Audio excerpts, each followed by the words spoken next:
اس video میں ہم 3 اہم پوائنٹ ڈسکس کریں گے۔ پہلا پوائنٹ یہ کہ روزانہ نہانے کے کیا نقصانات ہو سکتے ہیں، دوسرا یہ کہ ایک ہفتے میں انسان کو کم از کم کتنی بار نہانا چاہیے، اور تیسری بات یہ ہے کہ اگر ایک شخص 1 مہینے تک نہیں نہاتا تو اس کے جسم میں کس قسم کی تبدیلیاں آ سکتی ہیں۔ ہم سب سے پہلے سوال کا جواب دیتے ہیں کہ روزانہ نہانا کیسے نقصان دہ ہو سکتا ہے۔ اگر آپ کی جلد خشک یعنی ڈرائی ہے اور آپ پسینے والا کام نہیں کرتے تو آپ کو روزانہ نہانے کی ضرورت نہیں ہے۔ اگر آپ ایسی صورت میں روزانہ اپنے جسم کو گھس گھس کر نہاتے ہیں تو اس صورت میں جسم سے ضروری بیکٹیریا اور ضروری قدرتی آئل ختم ہو جاتا ہے جو جلد کی صحت کو نقصان کرتا ہے۔ اگر آپ مشقت والا کام کرتے ہیں اور گرد و غبار کے اندر کام کرتے ہیں جس سے آپ کو بہت پسینہ آتا ہے تو اس صورت میں آپ روزانہ نہا سکتے ہیں، لیکن اس صورت میں بہت گرم یا بہت سرد پانی سے نہ نہائیں۔ ایسے صابن یا سکربر استعمال نہ کریں جو جلد پر موجود ضروری آئل اور بیکٹیریا کو ختم کر دے۔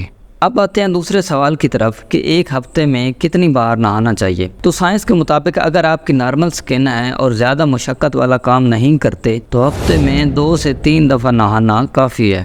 ہمارا آخری سوال یہ ہے کہ کیا ہوگا اگر ہم 1 مہینہ تک نہیں نہاتے۔ سب سے پہلے اثر تو یہ ہوگا کہ جسم پر جو قدرتی آئل نکلتا ہے وہ اور ارد گرد کی جو غبار ہے وہ جمع ہو جائیں گی اور یہ جسم کے اوپر اکٹھی ہو جائیں گی۔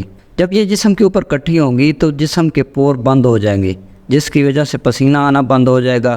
جسم کے اندر سے جو رطوبتیں باہر نکلنی ہوتی ہیں وہ نکلنی بند ہو جائیں گی جس کی وجہ سے بدن کے اوپر دانے نکل آئیں گے، جسم سے بدبو آنا شروع ہو جائے گی۔ بدن کا دوسرا نقصان یہ ہوگا کہ جسم پر موجود ڈیڈ سکن سیل اور بیکٹیریا مل کر انفیکشن کا سبب بنیں گے، ریشز بنیں گے اور خارش کی تکلیف زیادہ ہونے لگے گی۔ اسی طرح جسم کی شدید بدبو کی وجہ سے انسان آپ سے دور ہونے لگ جائیں گے جس کی وجہ سے آپ معاشرے میں اکیلے رہ جائیں گے جو آپ کے لیے ذہنی دباؤ اور پریشانی کا سبب بن جائے گا۔ تو یہ تھی ہماری آج کی مختصر اور انفارمیٹیو ویڈیو۔ اگر آپ کو اچھی لگے تو آپ ہمیں لائک اور سبسکرائب کر سکتے ہیں۔ آج کے لیے اتنا ہی، اللہ حافظ۔